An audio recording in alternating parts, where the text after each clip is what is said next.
I can't believe that. That's not how you do it. You first need to buy the tickets, and then you press send. If you do No. But Leah, they need, not always. It depends on what system they're using. They need Does your husband eavesdrop and comment and chime in on your conversations? Stay tuned. We got a show for you.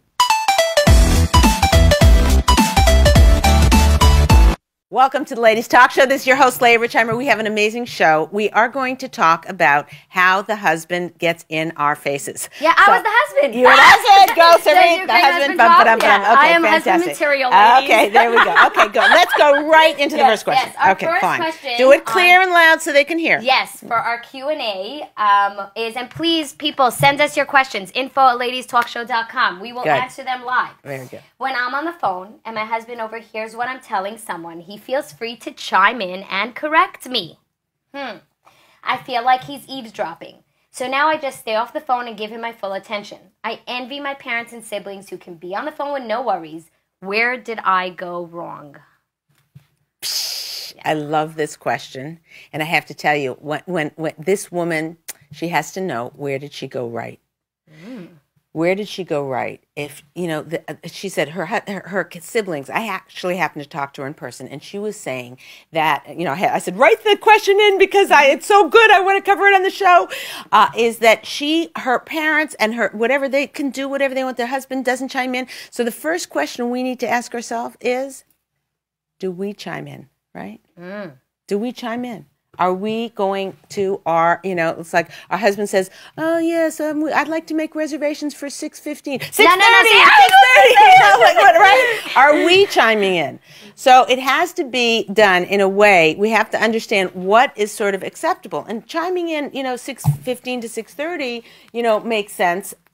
Saying, if someone's giving advice, one of the things she said is that she will sit there and she'll tell her a story about what happened. And, I don't know, she's more melodramatic and, whatever. She said, and you can't believe it, there were 50 people there and we were all crowding in. No, 25, honey. Yeah, exactly. 25. Thank you. Thank you. So there are issues where that needs to be managed, and it's all done with communication. So the first homework lesson from this is, number one, when your husband gets home, try and not have these phone calls, because you need to be able to have your self-expression. Not if you're a liar and lying and making up stuff and whatever, and your husband keeps you sane, then that's other issues that need to be dealt with. But I'm saying, for the most part, when we're expressing ourselves with our close friends on things that are emotional type of issues, that's one kind of a conversation that we need to have that steam let off. And in fact, a lot of people say, nowadays the husband has to be the best friend. He has to be the exercise companion. He has to be, we're trying to bundle all things into one guy. It's made a lot of, everybody's moved to different cities, different whatever, and their husband becomes the it. Used to be we lived in communities, and all our friends that we grew up with all lived around, and we'd go schmooze with our girlfriends, and if something had happened to one of our kids in school, we go tell 3 friends before our husband walked through the door. Now our husband's the it guy, and he gets everything at full throttle. Okay, so for this kind of a thing, we need to have places to share and to spend time, and it's very hard when you're working full time and you've got all the kids and whatever. The time to do that often coincides with when our husband is around. So we need to make time in our life, whether that's driving to and from work, where we can have those kind of conversations, whether we set up a support system. We have a weekly phone call while we're cooking on Friday. We have our sister on speakerphone, and we just catch up then. They're very important conversations. And if we manage it well, we can make it so that our husband isn't like on our case. That's first of all. The second item is to see how invasive we are in them. Is our husband sitting there and he's at the dinner table and, telling a story, and you're like, no, it wasn't Tuesday. No, it wasn't, we were in Las Vegas. We weren't, goes to Las Vegas? No, we were in New York. We were, whatever it was, you're constantly correcting him. If that's your modus operandi, can't be too harsh on him that he's not doing, he's not doing back with, that he's doing it to you. So you have to manage your own self about how you're doing that. And then the third issue about it is that this whole issue where she says she envies her parents and her sisters who can do the who can talk freely without their husbands. Right, They're probably chiming. husbands are clueless, don't even hear what don't they're even talking care, about. maybe. Yeah, Who don't knows? even care. Oh yeah, don't even care. Yikes. So yikes. Yeah. So the issue is that when her envy that she has for those people are has to be put into perspective. She has a situation where she is, and when I was talking to her, she said, I said, so what do you do? She says, I get off the phone and I pay attention to him. And she's sitting That's there good. thinking, that's fantastic. You're like, Why, great. like what the other people are there. Why are her sisters and her siblings and her parents sitting there having these big, long, schmoozy things With the husband's around. while the husband's around? And worse than that, how would she know that? The only way this lady would know that is she was in the room also. So here, somebody's on the phone and witnessed the husband in the room, and that person was on the phone while she was there. The person was putting priority on a phone call rather than her husband or the other guests in the room. It's an issue. It's an issue. So she's far ahead of the game by getting off the phone. But again, it's got to be managed in a way, over time to figure it out so that it works logistically. Okay, so meaning basically it's not because her getting off the phone, she's doing it from like a unhappy place. But even though it's such a good thing that she's spending it with her husband. Yeah, you're exactly right. She needs a shift in her thinking to be, pat herself on the back rather than feeling like they've got it all together and I don't, No, her husband cares. Her husband wants, is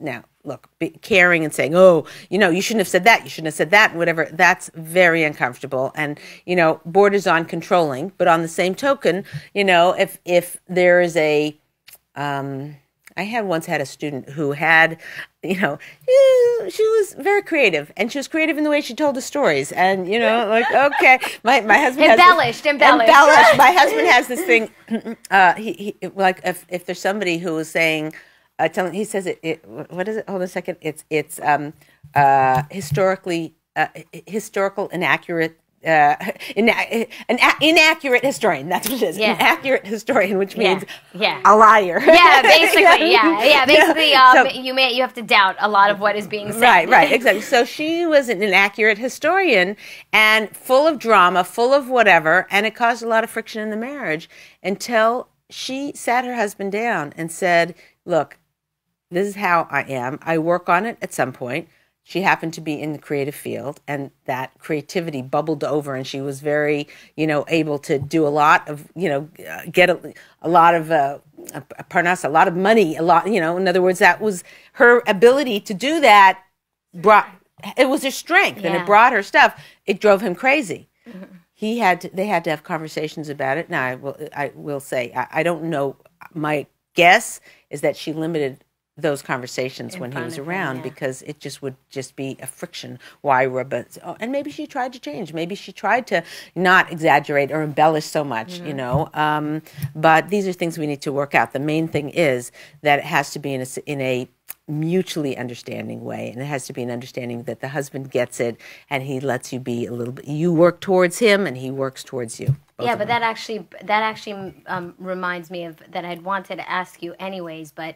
Because my sister has her groups and stuff, that one of the girls was saying how when she's around while her husband is talking on the phone, so flip side, while he's talking on the phone, he sometimes tends to exaggerate things or like pump things up or embellish it. And then she starts to feel, even though she knows he's doing it, she sort of starts to feel that when he's telling her things, he's also doing that, meaning she's losing a little bit of what she was saying to my sister was, I don't feel I can trust him as much now when he tells me something because he'll tell me something that happened at work and I'm thinking, well, is he adding more to this? Did that really happen that way? Yeah. Maybe he didn't? Like he just, because she's hearing him in conversations and she doesn't, she's hearing that. With the issue here is that there are a lot more forgiveness that we'd have for a friend or for ourselves than we would be for our spouse. So you might have a friend who does that all the time. Whatever, you just realize, okay, I have to take that with a grain of salt. Like, oh yeah, there were 100 people at that party. Right. Like, yeah, right. Okay, So you would just say, okay, when I'm listening to her tell a story, it's kind of like, I'm going to take it a little with a grain of salt. Okay, there must have been 50 people there. When it's your own husband, you take it very personally, and you're like, why did I marry this guy? And like, I just can't believe it. Why can't he learn? Why can't he be better? Why, and immediately our claws start coming out. We get upset about it. So I hear it. But where the get to point is in that is to have him understand that it affects your level of trust in him. If you were to go to him and say, if you had a friend who always exaggerated, what would you do? And the husband would say, obviously, I would, when I was listening to them, I'd know to take off of what they say. And she said, yeah, and that's what I'm willing to do that for you. I love you, and if you need me to do that, I can do that. However, if there's a way you could work just a little bit, like when you say there were 100 people at the party, to not be upset with me and say, really, 100? To come back and say, yeah, actually it was 50. It was 50, actually. You can work on it. These are things that a guy could probably hear. If you touch that with a little bit and your husband's, and he gets upset, just drop it. Life is too short. But if he's like, okay. So do you mind working on this? Maybe over the course of 5 years we can make it better, like that. So, there is a conversation that can be had between you and your spouse to make these issues better. They may not go away, and it might not be worth it. All right. Well, what happens in this case if here it kind of seems like it's maybe little things, but what happens if he is trying to control her conversation and he wants to make sure that she's saying it the right way? Yeah. Ouch. Okay, so that is a little bit of an issue of abuse. I don't know where the line is because I'm not an expert on that, but it could get to a place. I saw this cartoon. Oh my gosh, it really made me ill. There was and everyone, all the millennials were laughing hysterically at this. And I was write whatever, but we love you, guys. Millennials. We have a lot of millennials. We have a lot of millennials. Yeah. But the thing is that what the meme was it was a guy. A guy was going, oh my gosh, I think I'm having heart palpitation, whatever. And his wife says, oh my gosh, give me your phone quickly. What's the code to your phone so I can call 911? And he says, I'm feeling much better. The millennials are laughing loud. Oh, of course. He's not giving away the code to his phone. He will die of a heart attack first. No joke. Heart attack. Bring it on. Bring it on. I'm gone. Which one is worse? So I was just shocked. And, it's a level of the trust that's missing in the relationship. Now, do I think that husbands and wives should go through each other? No. A woman might need to text her girlfriend, I'm really upset. My husband said this thing. Again, we're very, very careful. This is a hard and fast rule. This is no joke. You have to be very careful about the privacy and the secrecy. Secrecy, like the CIA, FBI secrecy of your marriage. What goes on in your marriage is nobody's business.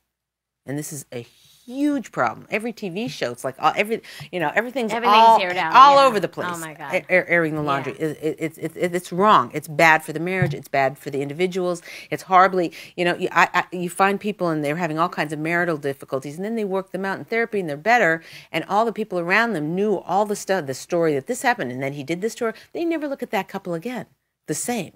Mm-hmm. And what that is, their whole support system that could have been there for them isn't really into the marriage, because they're like, they're probably going to get divorced, It's a horrible they're waiting thing. for the next shoe to drop. Yeah, it's nice now. Let's wait. Right. So but aside from that, it's nobody else's business. It's unhealthy for other people if they're having issues in their own marriage and they think you're having issues. They're like, men are just terrible. Whatever it is, the conclusions they come to, very bad. Bulletproof plan.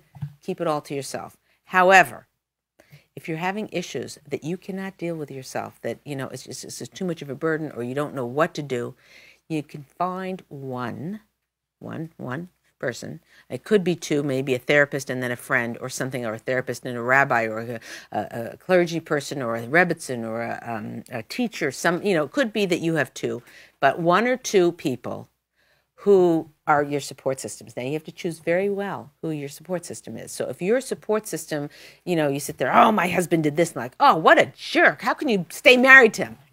Jettison, gone, like gone out of your life. Okay, they lost the status. They're not. That's not them. You need somebody who, like, my son had this happen at school, and here's how my husband reacted, and blah blah blah blah blah, and I'm really upset, and da da da. And the person says, "Oh, I hear that. But, think of it this way. Your husband just wants the best for you. And, maybe you should approach him this way or that way or whatever. Or try this out. Somebody who's trying to make shalom, trying to make peace in the marriage. That's who you want as your confidant. But be very, very careful. And I forget why we're talking about this. Because you're saying about that looking into your husband's phone. Obviously, it's not something that you'd want also privacy. Right. So you need privacy. But at the same time, you don't want him to control you. I'm your man. I'm your man. I'm your woman. That's awesome. So the issue is that, there's no hard and fast rules here, but a woman needs to be able to text her friend and say, oh, I'm upset about this or whatever. She needs to have, she's doing a birthday surprise for her. I do feel that husbands and wives need to have each other's passwords to their phones in case or whatever, and there has to be a level of trust. And again, this is in for normal, healthy people who are abusive or people who are overly controlling or people who have an issue of addictions or, some of the real mental health things that need to be addressed by, professional therapists and rabbis and clergy people who can come in and help with these situations. That's not what I'm talking about. I'm talking in a normal, healthy situation. They shouldn't be going on your phone without permission, but they should probably have your codes because there's so much, what's the word? Like there's a lot of addictions, porn addictions, all kinds of horrible things, and they need help. Yeah. They need help. So it's a fine line. Don't. Yeah. Ask a professional. Props for my husband. I have my thumbprints on his phone. Literally. Oh, yeah. And sometimes I'll ask him, can you open up the phone? And he's like, honey, put your thumb on it. We did this already moons ago. You have the thumbprint access. So, that's fantastic. I don't put them on mine. You know why? Because I'm afraid, like, if they hack in, they can always get me a new credit card number. Or if they hack into something, they can always give me. They can't give me a new thumb. Oh, can I get the thumbprint off it? Really? I don't know. Will they get everything else? Oh my God, we're gonna make everything else. Really? What'd you say? I mean, memorizes it. Right. That's you have the point. Seriously, Leah. And you can't get another thumb. Like then you're done. And it's like whatever. So now look, the only you don't have to worry because eventually it'll be That's right. Face. Now it's It's not face. Face it's ID. not Face ID. Yes, Face ID can even be manipulated or whatever. But it's the distance and the strength of your eye, whatever. Yeah. Look, we're now a technical show, by the way. Whatever. But I'm just saying, so it might be. Don't worry about your thumb thing. I don't think you have to make yourself crazy, but I'm saying so. I don't use the thumb thing. Anyway, take my thumb. Right? Don't take her thumb. Leave her. She only has one thumb. Well, it might be then you go to the other or the ear print. I don't know, toe print. Thumbs up. Okay, so thumbs up. There you go. Okay, so anyway, the point is that how you work that, you navigate that. It takes a little bit of trial and error, but it has to be with the open level of trust in the relationship, which is really crucial. But in terms of the, if the husband is eavesdropping on the wife, and you that feeling you feel like ooh, like I don't know, like it's in my face. That's not normal, and you need to see somebody for that. Right. Okay. So at that point, meaning they don't even have a conversation. They just should go.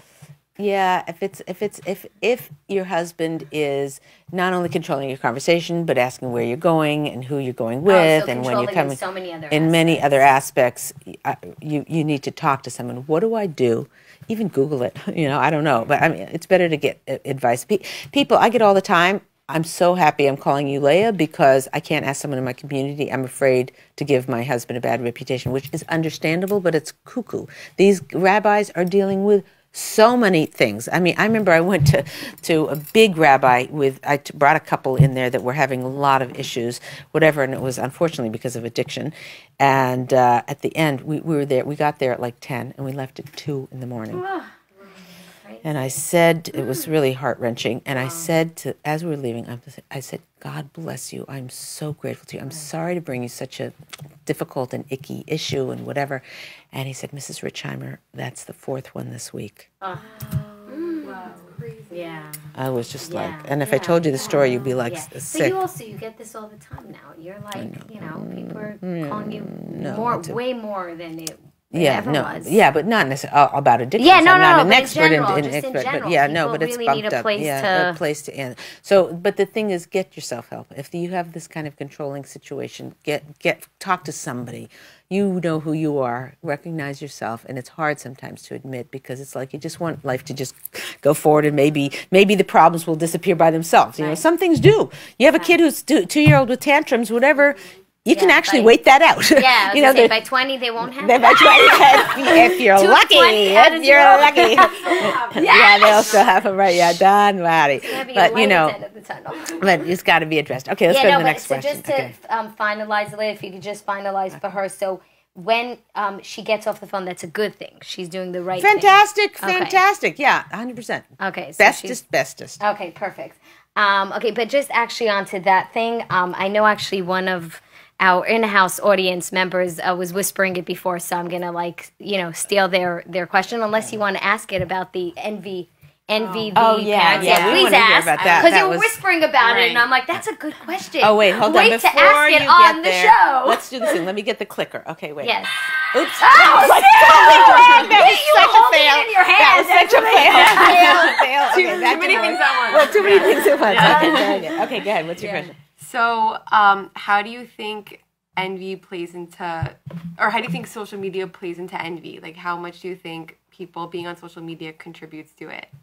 We need a whole show. By the way, Leah, we are going to do a whole show on that. We really should. We need like a whole series. Yeah, Hannah, mark that down. We're okay, that's okay. Ladies, you wait. Stay tuned. Because we're going to bring an entire show on that. OMG, yeah, it's huge. Okay, so, but I'll answer on one foot. So, basically, we are, from our sources, 3,000-year-old track record that says, thou shalt not be envious of covet. How does it? Yeah, covet. Yeah, don't covet another. That's how it translates. Can't covet. Mm-hmm. So one thing you never could figure. Wait a minute. If you're not supposed to covet, right? How can they? I understand. Don't steal. Don't kill. Don't a lot of stuff. I don't do these actions.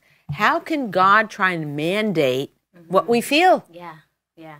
When I walk into a big marble mansion with billions of dollars and there's Rolls Royces or whatever, right? I don't want to feel envious. It's not like I had a choice about it. You just walk in the room and it's like, oh my gosh, look at all they have. Right. So how can it be that our emotions are being mandated? So there was a big Rav who gave over something. I don't remember what the Rav is. I should really quote source, but I don't remember. And talked about it's understanding that that's a gut reaction and and not letting it affect how you relate to the person. I remember I walked up to this, palace basically, and I walked up and I'm like, wow, big circular driveway with a huge fountain in the middle, just beautiful. And I went up there, and the woman who owned the home, you feel a little intimidated. And I have a palace also. I have several castles actually. Yeah. But anyway, I walked up to her and she took both my hands in hers. Religious lady took both my hands and she said, "I'm so happy that you could make it." I'm like, she made you feel like $1 million. $1 million. Yeah. She wasn't up there. $1 million. Yeah. It really was heartwarming because it wasn't like this Hollywood. Yeah. I have a mansion. Whatever. Exactly. What do you have? Right. Yeah. What do you? So it was really beautiful. But anyway, the thing is that envy is a emotion that we have control over, and you can control it. Now, here's what makes the strength of not being envious. What would you call that? The muscle, the anti-envy muscle, right? That's what we're meant to work on. So it says you shall not envy, right? Covet, right? You shouldn't envy. So the emotion happens, and now you have this anti-envy muscle. Everything I have, God gave me. Everything they gave them what they needed for their life. I had, my sister. She's sitting there. She was at this very well-to-do lady's house, and it was like 20 years younger than her. And she's flipping through a magazine or whatever. My sister was sitting there in this marble kitchen that was pretty much bigger than her whole house. Yeah, the whole house. Huge kitchen overlooking the swimming pool, whatever. And so my sister goes over to her, and she's flipping through the magazine. No. Hold on a second. Yeah. So let me. Well, nobody knows your sister or this woman. Yeah, that's true. But whatever. Okay. Anyways, so she looking through it, and she says, "Oh, maybe I'll get this clock." She said, "Oh, you should get that clock for your kitchen. It's so pretty." And the woman said, "Oh, my mother-in-law would never let." And my sister was like, "Here's a bird in a gilded cage," meaning, she had all this stuff, but she couldn't even decide whether to buy a clock or not. So everybody's life, this helps you build your anti-envy muscle, because you could see that everything always, there's another side to every coin. It's not like her life is perfect and has everything yours has. Plus she has this thing. She has all this stuff, this material wealth. She's got her issues. She's got a mother-in-law that's a little bit controlling, and she's, who knows what behind every door is another story. So that helps build your envy muscle. Here's what tears down your anti-envy muscle: social media. When you are watching social media used in the wrong way. This is the right guys, way. we love social media. We're on social media. Yeah, just used properly. Thank you. Yes. Yeah, it's used properly. Yeah. We're doing this to raise up the world, not Correct. to. We're not doing this so you are sitting there envious that we're having such that a Leah good time. has such a good marriage, and Sarit has such a good marriage, and you don't. Right. We use social media to teach our 3,000-year-old Masorah traditions, so that people can gain from it and grow from it and be stronger. Okay, that helps you with your anti-envy. I need to write that in a thing, because I keep envy muscle. So thank you. You write down. You got it already. Okay, good. So the Okay. So but the thing is that we have to understand that what social media does, when you're sitting there and you're like, oh, you just had a fight with your husband. He went off to work, whatever, and then you scroll through. And you see this one on the beach with her husband, and that one's out to lunch. That's the present he just bought her, or whatever. It's poison. Yeah. There's no there's no wall you can build up to protect yourself about it. It's very dangerous. And I had somebody was just telling me, why don't you tell the story about the woman, the couple on the beach? Yeah, I can tell it. Say it loud so they can hear. Say it loud. And disguise it. Okay, Say this was in Florence, Italy. Okay. Is there a beach in Florence? Yes, I'm already jealous. Okay. You've now bumped it up, Leah. There was a couple on vacation, and a mutual friend of both of yours. Yes. A mutual friend was standing with you.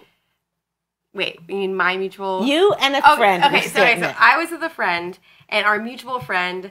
And she was talking about how she saw pictures of our mutual friend and her husband on the beach on vacation in Florence. Right.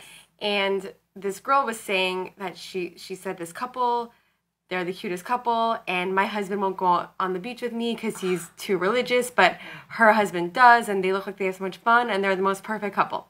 But I knew that they were basically about to get a divorce, but she didn't know that, because I'm closer friends with this girl. Right. So I just sat there, just nodding, going, "Oh, yeah, my God, literally." yeah. And then, and then a month later, it became public. Apparent. Yes. Yeah. Did you ever call that girl and say, when you talked about the beach? Should have. Yeah. The trip on the beach was probably their last hurrah to try to save what was going sour. Yeah. Yeah. It was literally wasn't what you think it was. Yeah. So it's a heart wrench. But the issue is that your friend who saw them on the beach, who felt bad about her own marriage, how good is that? How healthy is that for her marriage? Right. How good hello. Hello. So it's very, very devastating, and we have to build our anti-envy muscle in order to protect us, and that might mean if people are posting, if you have somebody on your Instagram feed who's posting things about how perfect their life is, and every time you get off, you feel kind of worse about yourself.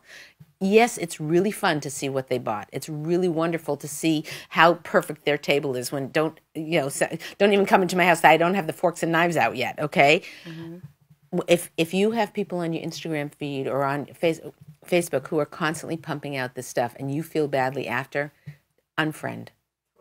Right, yeah. Very No, hard. yeah. Unfollow, unfriend. Yeah. You got to do it for your own. Yeah. And if Follow you- us. Follow the Ladies us. Talk Show. Yay. That's what you need and to share have. us with your friends. Yes, and then share you us. can always listen to Yeah. me complain and kvetch and everything else. And you go back, oh, my marriage is so much better. There you go. It's amazing. OMG.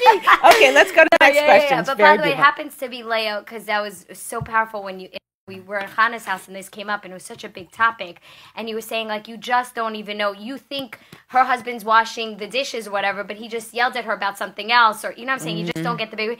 And then you mentioned something that was so powerful, and it was very validating for me. I love Sarit. No, Do we love Sarit? But I Okay. use it because it made me, because sometimes you do get jealous, like you said, and you don't have the ability to control that. Yeah. So it's a very yucky feeling to feel like, why can't I? And then you had said that if you're going to see somebody do something, and the jealousy is, you know what? I could learn from that. I can actually, they go on date night. Maybe I need to bump up my date night. Maybe I need to meaning like that you turned it, that you're using it not as like, ugh, I'm miserable. Right. Like, can I learn from it? Can I take something into my own life? And I really use that, by the way, because it's normal to like feel sometimes like everyone has it better than you, especially when things are hard. Right. So if you can't learn from it, just dump it, like you said. But I think like if you somehow maybe also, like that woman who put both hands or whatever, it made me realize when, everybody has people in their lives who are more materialistically successful and less materialistically successful. So if you are with somebody who's less materialistically successful, that warmth. So make them feel that meaning take away even that, don't even allow them to have that feeling because you're... Right, and I have to do a shout out to my mother-in-law, Oliver Shalom.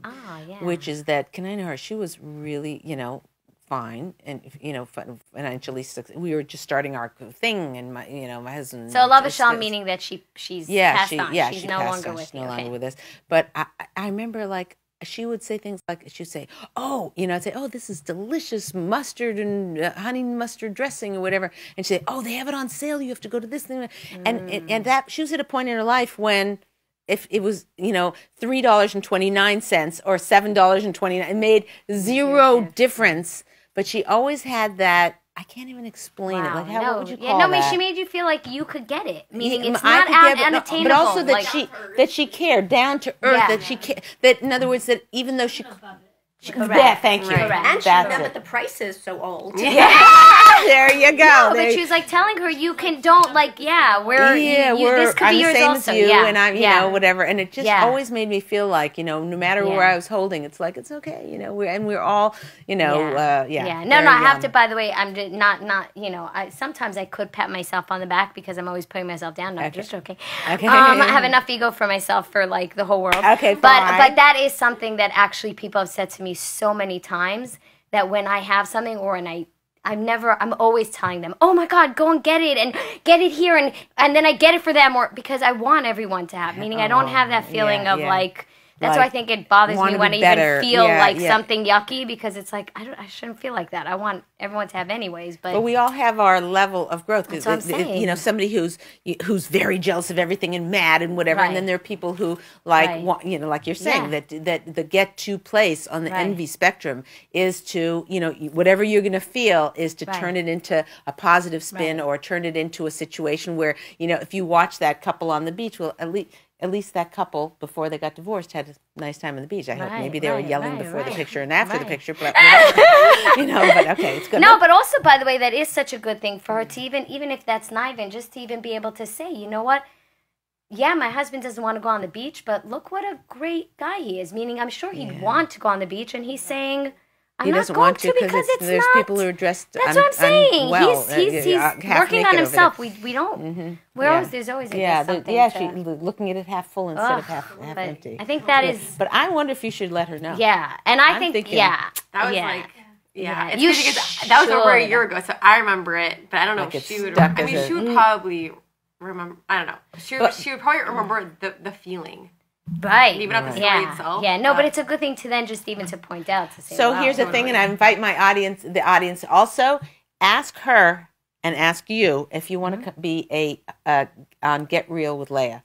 where yes. she would be a Yes. great guest. I'd love to talk to her about that specific issue because she's sitting there, the cup's half empty, Right. and work on Yeah. her. So if you Yeah. also, if you're in the, you're watching, Get Real with Leah is basically you have whatever issues you have. You get a private thing with me. We interact with them. We, God willing, get you like totally breakthrough in the, and inspired and on your way on whatever those issues are. See them in good perspectives. Take our sources and apply them to you, and basically bump your marriage up to the next level. And it's Get Real with Leah. So we have this like really cool synthesizer.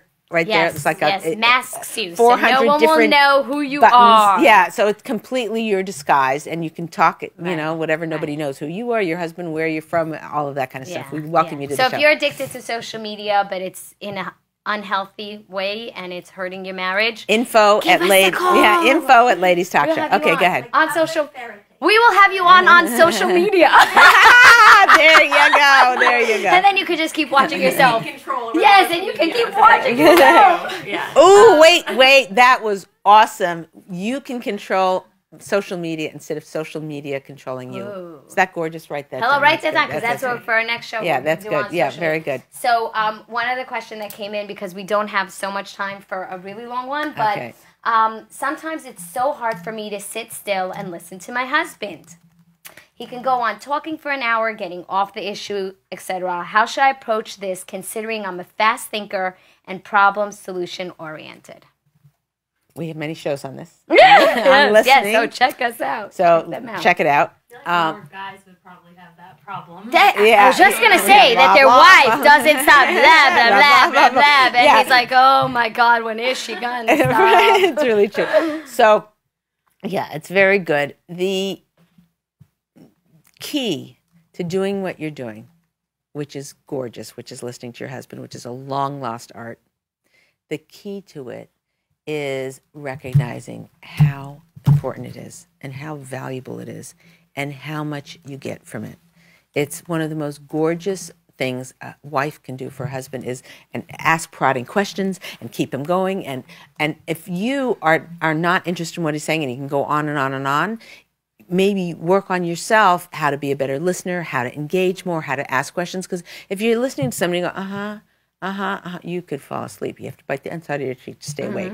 But if you are an active listener and you say, wait a minute, you just said, this, but before you said that contradicted each other. Or if you say, I didn't understand that. Explain that to me again. When you said he walked down the stairs, I thought you already said he was at the bottom of the stairs. Oh, he was at the top. Prod with questions. Whenever in doubt, when you're listening to somebody, if you don't know what to say or what to think, ask a question. It is a charmer. You want to be close to your husband? You want to have that bond, deep, yummy closeness? Ask him about himself. Ask him to talk. Bring him out. Listen to him. Ask questions so that there can be this connection. That's how it happens.